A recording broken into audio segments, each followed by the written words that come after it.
Welcome, you are listening Radio Central News. I'm Chandni, and now news in detail.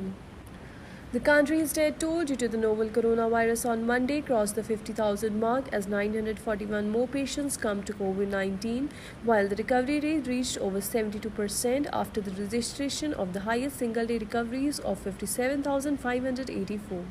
In terms of death, India stood next only to United States, Brazil and Mexico, though the fatality rate of the country remained low at 1.92%. The Supreme Court on Monday dismissed a plea seeking postponement of JEE April 2020 and NEET undergraduate examinations, which are scheduled to be conducted in September, amid spurt in number of COVID-19 cases, saying precious years of the student cannot be wasted and life has to go on. A three-judge bench headed by Justice Arun Mishra said career of students cannot be put under jeopardy for long. Life has to go on, life has to move ahead. Precious year of students cannot be wasted. The bench, also comprising Justices B.R. Gawai and Krishna Murai, said during the hearing conducted through video conferencing while paving the way for commencement of the exams as scheduled. Two Central Reserve Police Force personnel and a special police officer were killed in a militant attack on the Naka party in North Kashmir district of Baramulla on Monday. However, minutes after the attack on the joint Naka party, security forces gunned down two Lashkar-e-Taiba militants, including top commander Sajid alias Haider, in an encounter in a nearby orchard. Inspector General of Police Kashmir Range Vijay Kumar described the killing of Haider as a major success for security forces. The operation was still going on when the report last came in, he said. Taxpayers will not be required to mention their high-value transaction in their income tax returns, official in the known of the development said.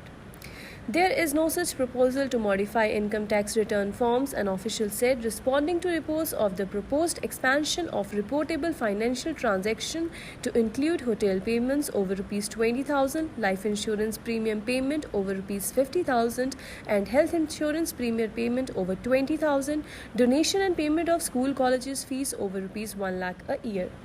Any expansion in reporting under the statement of financial transaction will remain that such reporting of high value transaction to the IT department will be done by financial institution, they said.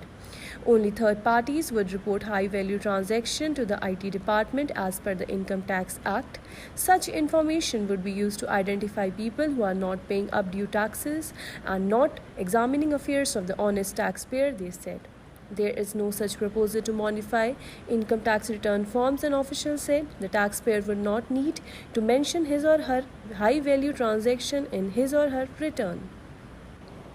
Indian classical music doyen Pandit Jasraj died on Monday following a cardiac arrest at his home in New Jersey, his daughter Durga Jasraj said. He was 90. The classical vocalist who infused life into the most complex ragas and held audience spellbound with his craft leaves behind a storied legacy spanning more than 8 decades. He is survived by his wife Madhura, son Sharang Dev Pandit and daughter Durga Jasraj, both musicians. Bapuji is no more, his daughter Durga told over phone from Mumbai. She was inconsolable and could not speak anymore. That is all for the today's news bulletin. Stay tuned to Radio Central News for more updates.